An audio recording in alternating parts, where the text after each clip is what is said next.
मान्य सर्वोच्च न्यायालयाच्या मार्फत पारित झालेला आहे. त्याबद्दल आपलं अपडेट्स काय आहे सर, प्लीज लोकांना सांगा. अशा प्रकारचा कुठलाही निर्णय सुप्रीम कोर्टाचा आलेला नाही. या संदर्भाची कोणीतरी याचिका दाखल केलेली आहे की खोटी केस जर दाखल केल्यानंतर त्याला शिक्षा द्या आणि दंड द्या. त्यामुळे हे असं याचिका ही दाखल करणं हे चुकीचं आहे. सर्वच पोलीस स्टेशनला बऱ्याच केस दाखल होत असतात.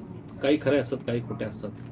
फक्त ॲट्रॉसिटी ॲक्ट म्हणजे दलित अत्याचाराच्या cases, schedule caste and schedule tribe prevention of atrocity act याच विशेष फक्त ह्या कायद्यापुरतंच, आणि एक बलात्काराचा कायदा जो 376 कलमाखाली भारतीय दंडविधानाखाली तो कायदा होता, तो आता BNS खाली आला आहे.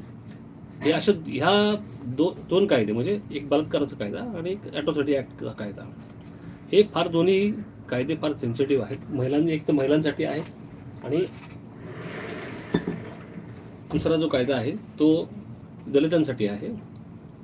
ॲट्रॉसिटी ॲक्ट जो कायदा बनलेला आहे